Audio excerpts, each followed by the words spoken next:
everyone, Bill Martin from United FC Furman. Just wanted to touch base real quick as we come into the tryout season here. Obviously, this is a really unique time for our organization. We normally get a chance to, at the beginning of tryouts, to sit under the shelter and talk about what's going on at tryouts and what's involved with being part of our program and our philosophy around the particular age groups that we're dealing with.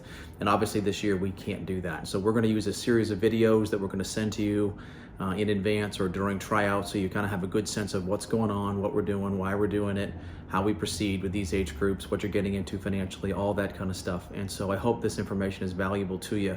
You're going to see everything set up in kind of 3 different sections. The first one is going to be, first of all, COVID-19, what we're doing to make sure that we have the safest tryout that we possibly can. Obviously, there is risk with interacting socially with each other right now. We want to make sure that we do everything that we can to reduce those risks. So we'll talk about that first. Second, we'll talk about the particular age group and what we're doing in those age groups. Our philosophy is a little different as kids progress and grow and age in our program. We'll talk about those different age group philosophies, and then we'll talk about the finances that are involved with the particular age groups that you're getting involved with. So I hope that information is valuable to you, and we certainly will make sure we put a big effort into getting all the information out to you guys that we possibly can. If you have any questions, you could certainly reach out to me. I'm going to make sure that my email and phone number is listed in the description of the video, and any of the program directors also could help you. So hope this is valuable to you, and be a little bit of time, but I think it'll be worth it to you. So thanks very much.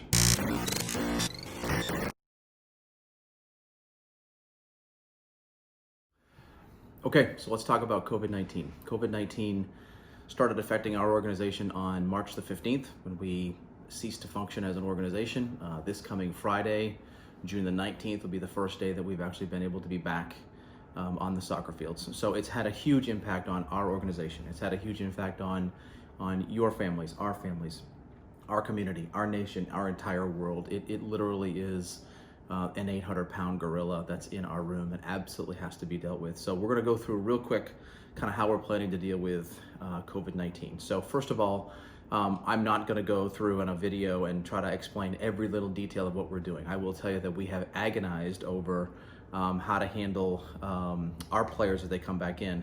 There are perspectives around COVID-19 that range from incredibly conservative to incredibly aggressive. Very, very concerned, this is the most important health issue that we have in our lifetimes, to this is a conspiracy theory. And everybody falls kind of in that spectrum, obviously somewhere between those incredible extremes. We have decided a couple things. First of all, we've had federation feedback. So from the United States Soccer Federation, we've had recommendations from them. We have recommendations from our state association. And then we've taken all of those and even compiled some of our own recommendations.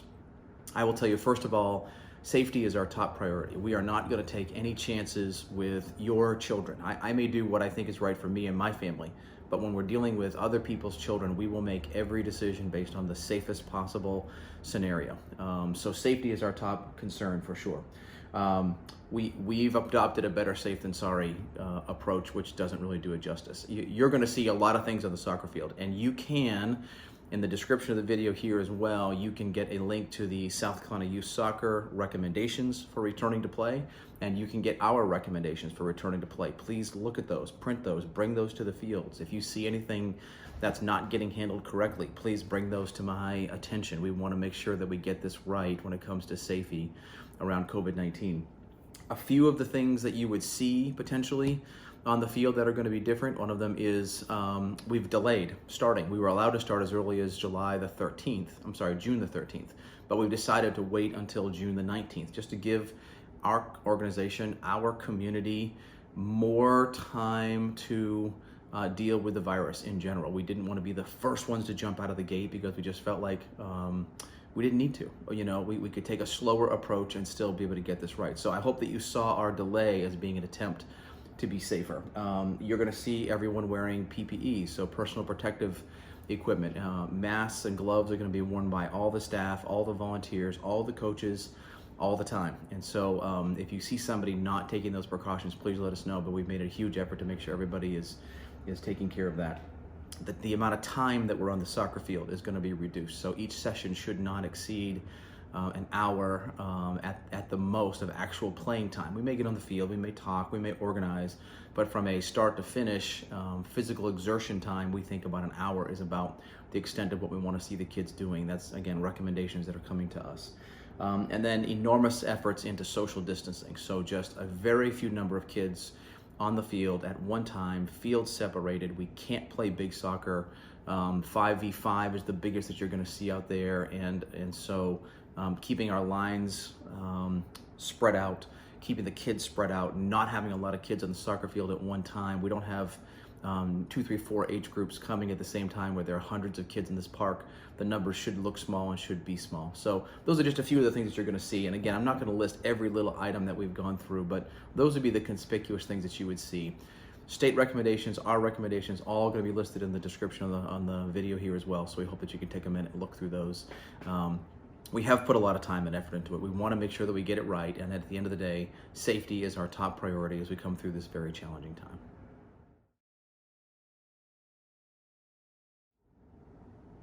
Okay, so let's talk about your particular age group.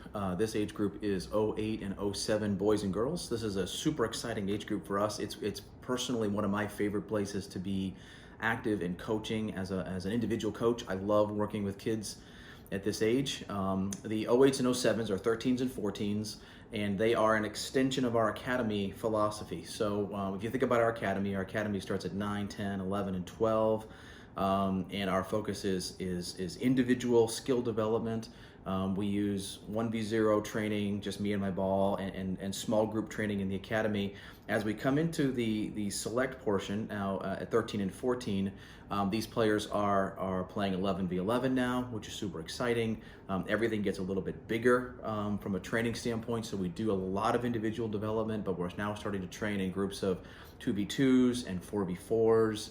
And 7v7 become a primary training tool as we start to play a little bit bigger game, which is exciting because they start to really kind of put the 11v11 pieces together for the first time, which is super fun for the player. It's exciting for the coach. It's exciting for families to watch them start to play the bigger game. So as you think about our mindset as a club and as coaches when we're dealing with this, we really do maintain our academy mindset where we are not ruthlessly pursuing wins at this age. We are pursuing player development and team development.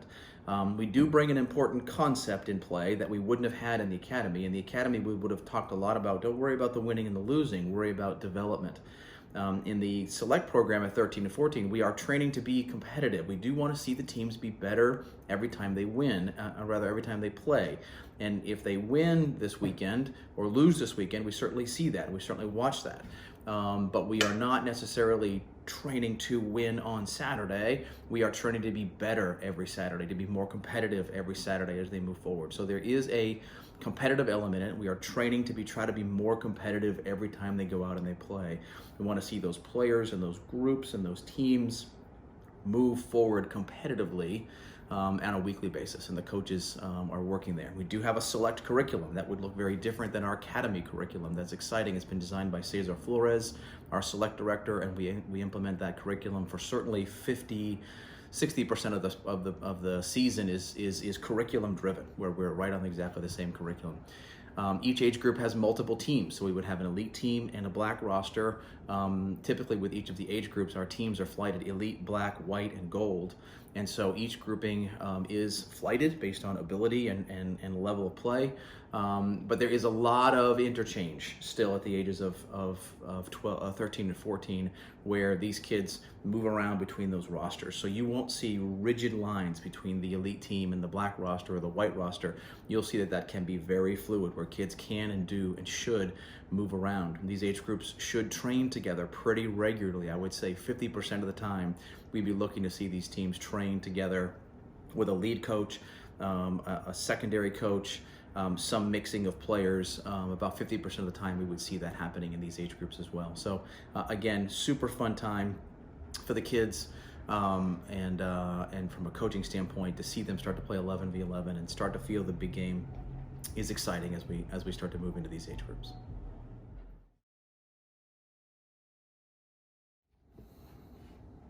Okay, so let's talk about the finances involved with the select program for the 08s and the 06s.